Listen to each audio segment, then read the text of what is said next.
It's a fear that we all have. You walk out into the parking lot and could have sworn you parked right here, but now your car is gone.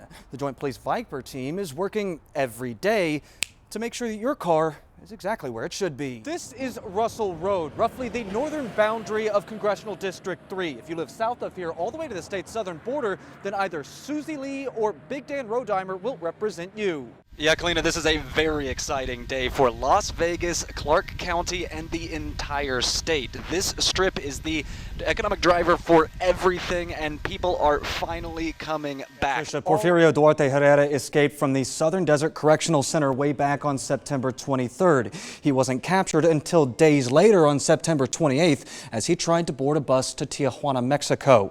Now, nearly 2 weeks later, NDOC has released this internal memo sent to employees yesterday detailing his escape and their response. All of this black tar is fresh. The county covering up all of the racist graffiti underneath, but people living in this community say that that is not enough. They say that they want the ideology behind it rooted out and driven from this community. So just in the last few moments, Las Vegas Fire and Rescue announced that the death toll has risen to 5 following that fire here at the Alpine Motel Apartments on 9th Street. 4 people died here on scene, that one being announced in the last few minutes. 7 people were taken to the hospital, 5 with critical injuries, and right now the cause of this fire is under investigation. And while there is no question that both Alien Stock and Base Camp produced a lot of fun times and at least one absolutely priceless viral sensation that was a Naruto runner behind reporter Joe Bartels, in the end this is a money-making business and the cash fell well below expectations. Uber drivers are required to wear a mask. In fact, they're going to have to go in through the app and take a selfie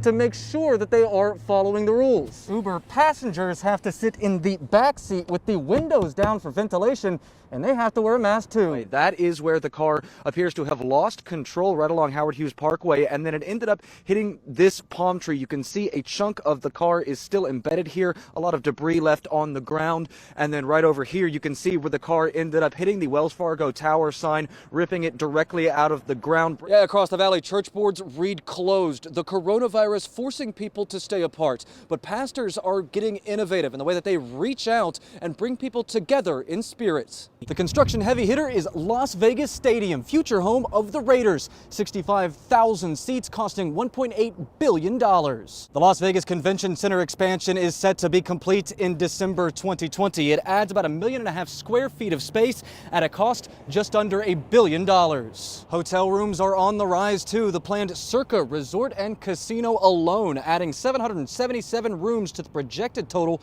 just shy of 2,000 coming next year. A team of researchers over at UNLV knows that your body processes this virus and then gets rid of it, just like everything else, right down the toilet. So they are going to the sewers to do the hard work that could save a lot of lives. At first glance at this pen, you don't think much of it. You definitely wouldn't think that it's a massive achievement in the last half century of space travel, but it was, and it was all made inside of this Boulder City facility.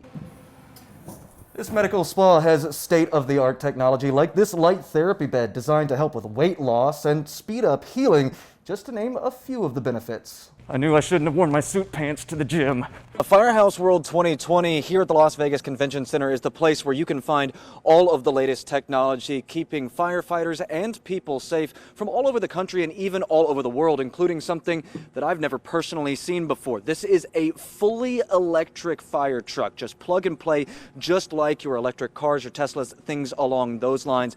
Amazing technology, and this is not just it. I'm going to bring in the man behind the plant here, the man that knows everything about this, Pete Matthews. First of all, when you have technology like this coming in from all over the world, what can that do for firefighters right here in America? Thursday, this entire section of Decatur Boulevard near Oakey was covered in flashing lights and Metro officers. A wild crosstown chase ended right here with 2 officers, a woman, and an armed robber, all left injured. Police say they were surveilling Justin Venegas from the air following a May carjacking when he did the unthinkable. No, he's trying to jack a car. That started a dangerous crosstown chase with speeds peaking over 100 miles an hour.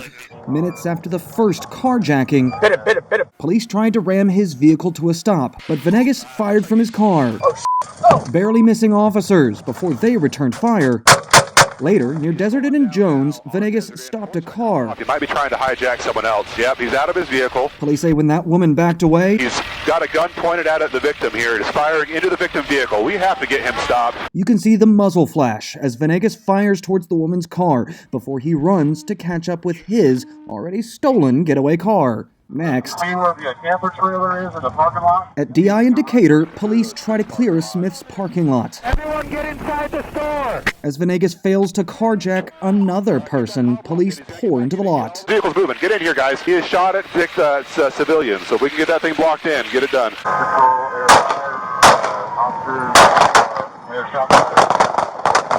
Shots fired again. Shots fired at the vehicle. No rounds hit Venegas.